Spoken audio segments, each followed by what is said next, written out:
Hey class, this is Ladonia Randall, CM332, Computer Applications and Communications. In this session, we are going to be working with session 1.2, starts on page 22. If you look at on page 22, you'll see the,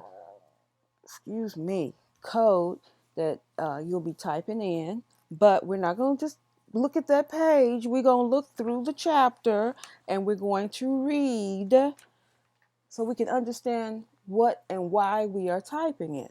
Okay?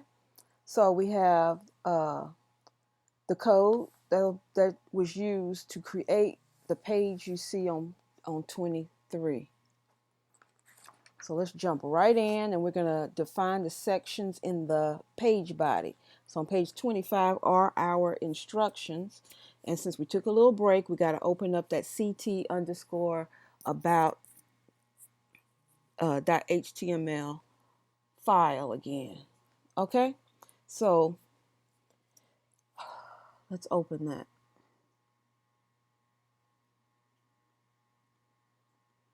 Now, like I say, depending on what text editor you're using,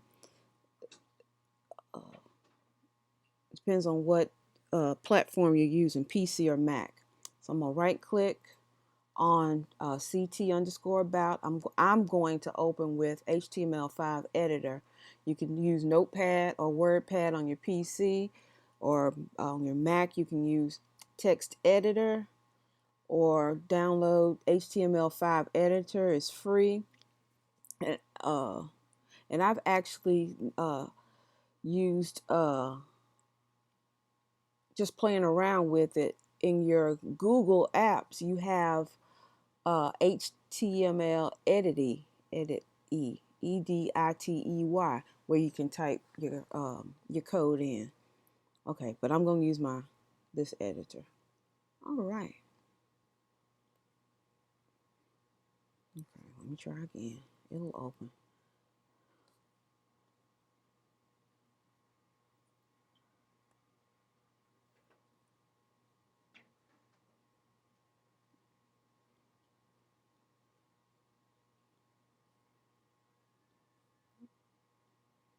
There we go. Now I'm going to delete this. This is what I typed in earlier. I had already I had done the tutorial, but for some reason my AirPods went out, so I'm on a different mic. Okay, so on page 25, directly after the opening body tag, we're going to type header, and be sure you kind of indent that to make it easier to read. And then we'll type H1. Now my editor, it automatically does the closing tag for you. But it's nice to get into the habit of actually typing the closing element.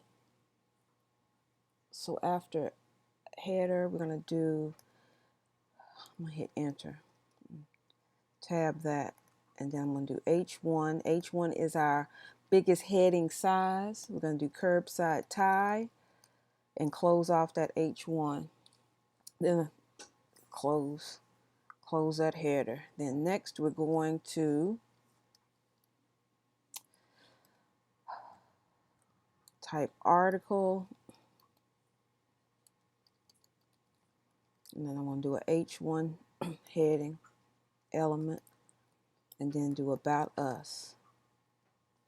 And then I got the article element closed off. Then I'm going to use my footer element, and type curbside tie, 411 Belde Drive, Charlotte, North Carolina, 28201, 704 555 1151. Close off the footer. Now your book is showing all of these elements seem to be on different lines, but on this footer, I'm just going to leave it like that, all on one line, so you can see that the page will still load. And I'll And I'll make it look like what the book looks like, just so everybody can be kind of the same. All right, so I'm going to save that file. Then I'm going to open CT in my browser. And as you see, I have Curbside Thai, About Us, and the address. Okay, so let's go back and let's make it look like what's in the book. Also, don't worry about if you have text. I'm gonna hit enter after this comma and before Charlotte, and it's gonna look like this. It looks a little wonky on the screen. Let's save it. I'm gonna show you.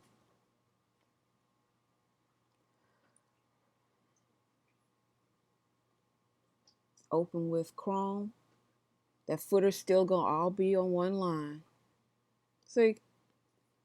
Because what the computer reads is the code. It's not a typewriter. It's not uh it's not Microsoft Word. So if you hit a hard return, it's not going to automatically go to a different line. You have to tell the computer it wants to go on a different you want it to go on a different line. So we'll fix that.